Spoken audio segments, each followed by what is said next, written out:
So what kind of law do you practice and what's your name?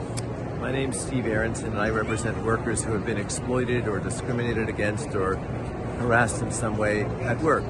Oh, so do you sometimes represent people who are being sued or suing Paul Hastings' client? Well, Paul Hastings has a well-known and well-respected department in employment law, and there are times when my cases will cause me to be at the opposite side of a Paul Hastings lawyer. I see. So they don't represent the underdog. They represent the powerful, the people who has money, right?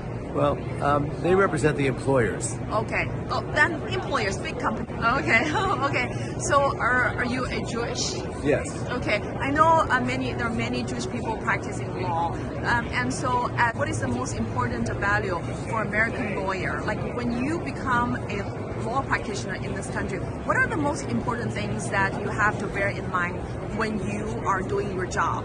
So I'd say there are two critical values. Yeah. The first is the rule of law. Yes. What that means is that the law is supreme. No individual, however powerful, however wealthy, has more power than anyone else.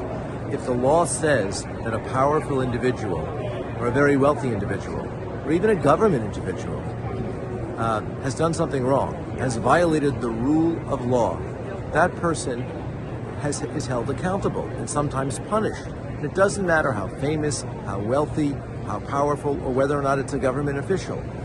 If that person violates the law, then they are responsible and they have to pay the consequences. They have to face the consequences. So that means that there's something beyond just the power of government or the power of a particular political party or the power of an individual. And there's also something beyond just the money, because eventually you are defending the justice, right? The equal application of the law, no matter how powerful you are. But in communist China, no one holds the CCP accountable for the crimes against humanity. And so this is the reason why the Chinese Americans are deeply troubled by Paul Hastings, by these American lawyers who are able to get the big commercial contracts from the CCP and acting on behalf of the CCP to persecute the Chinese dissidents on the U.S. soil. Well, you know, the rule of law protects all individuals. And in one of those protections is called due process, which means everyone gets the right to be heard, the right to have a defense, the right to state their case, and notice of what the accusations are. And that applies both to the weak and the undocumented and the new citizen, but it also applies to the strong and to the rich and to those who are citizens. So it applies to everyone. There should be no prejudice against the weak or against the strong.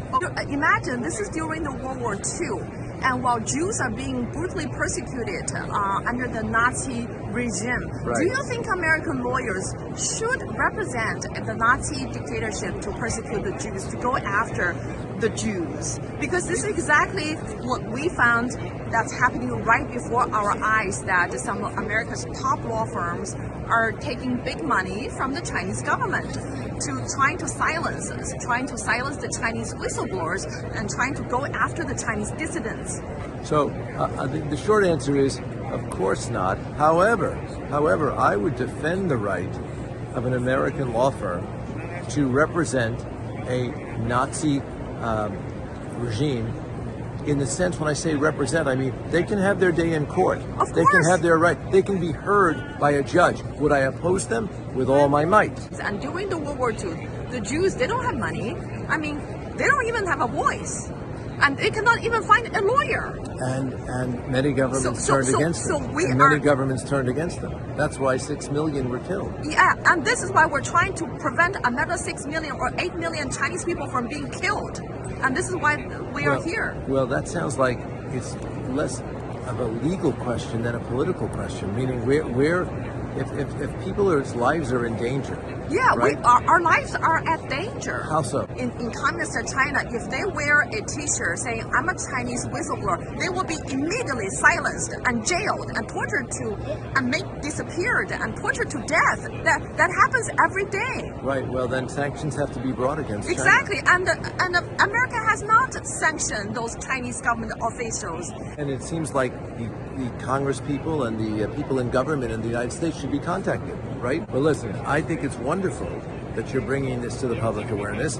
I do think that every lawyer has the system is designed to allow everyone, even murderers in this country, get a defense. Yes. Right? Yeah. So the lawyers have the right to do that, but you also have the right to protest and to bring pressure and influence on them to rethink their decision. Absolutely, and this is the reason we are here.